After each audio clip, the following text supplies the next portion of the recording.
Aurora police have arrested a man they say shot and killed his sister-in-law and then left his wife for dead. Good afternoon. I'm Kim Christensen. And I'm Sam Shocker. Police say they were able to track the man down using flock cameras to identify his license plate. They arrested him this morning.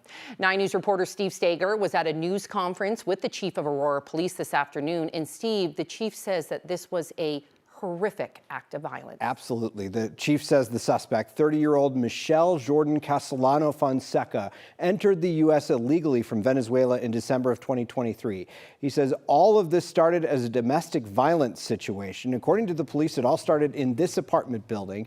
Police say Castellano Fonseca threatened to come back with a gun. He left, and police say he went to a local park where he bought a gun illegally. The chief says the suspect then drove around with a friend, high and intoxicated, and fired that gun into the air several times to, quote, try it out. He returned to the apartment near 225 and 6th Avenue and forced his way inside. Inside that apartment were 5 kids ranging in age from 1 to 15, along with the suspect's wife and her sister. As they were running into the bathroom, the suspect followed those victims and then randomly opened fire. He shot 2 of them in the head, which included the wife and also the sister. The man's 26-year-old sister-in-law died on the scene. His wife was rushed to the hospital with major injuries. The chief characterized her chances of survival as limited. None of those kids were hurt. The suspect ran from the scene and was caught this morning in the area of Chambers in Mississippi after police traced his car using flock cameras. Live in the studio, Steve Stager, 9 News. Oh, Steve, such a terrible story. And you think about those kids, they might not be physically hurt, but they're emotionally hurt forever. Yeah, and Aurora says they have victim services reaching out and working with them now to figure things out. Obviously, you know, their father might be going away or will be going away for a while, and mom is now in critical condition, so they have a lot to get sorted out. All right, thank you. Steve Stager. An RTD train operator was hurt today when the A-line hit a semi-truck. It happened sometime around 9 this morning at Smith and Sable.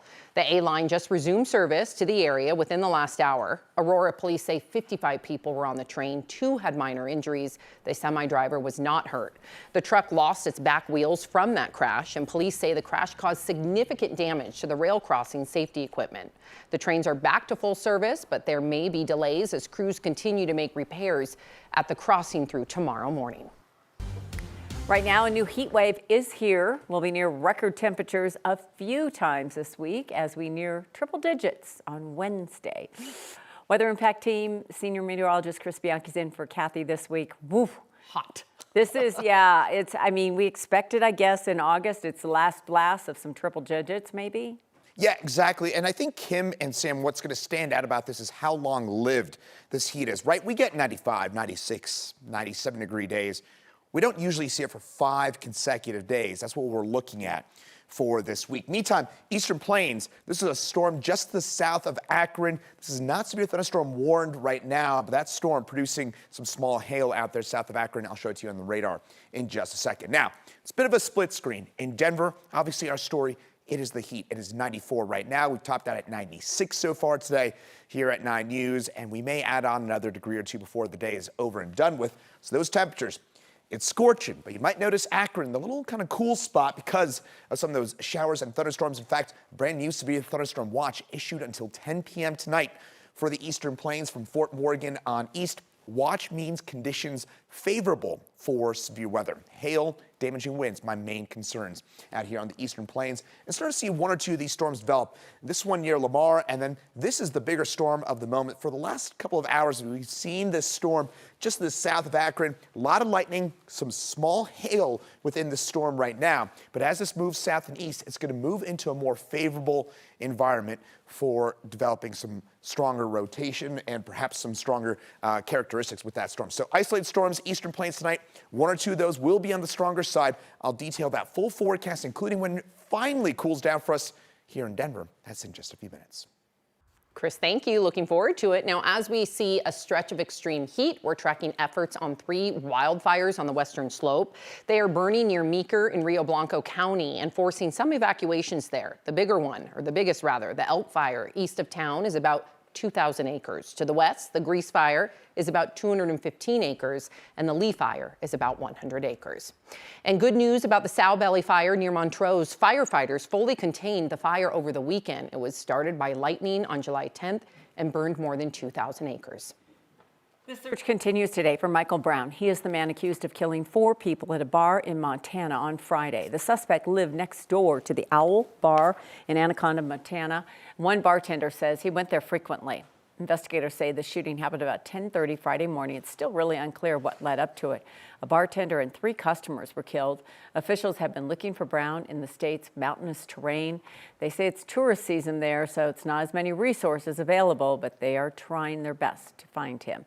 They are offering a $7,500 reward for any information that leads to his location.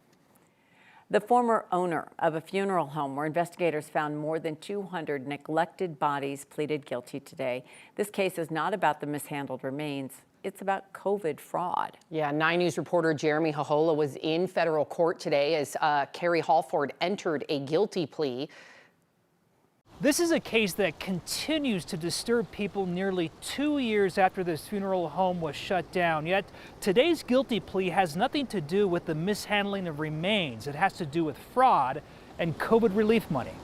Investigators found nearly 200 bodies that were neglected inside the Return to Nature funeral home in Penrose. The owners here, John and Carrie Halford, have pleaded guilty to state and federal charges. The couple is accused of not only abusing and neglecting bodies, but also lying to families. Sometimes families received someone else's remains. The couple also became the target of federal investigators for defrauding the government out of COVID relief funds. This morning, Carrie Halford pleaded guilty to conspiracy to commit wire fraud like her husband John did earlier this year. He's already been sentenced to 20 years in prison. Carrie Halford could get sentenced to the same prison time this December. For one mother, she says 20 years would still not be justice. Her son's remains were found in the funeral home a few years after he died. I had gone to spread my son's ashes in Moab and realized that I had been there before, 4 years prior, spreading what I thought were my son's ashes. I traveled 500,000 miles carrying an urn that had human remains in it, but not my human. Prosecutors are recommending that Carrie Halford should receive at least 15 years in prison, but like in her husband's case, the judge could go to the max, 20 years in prison.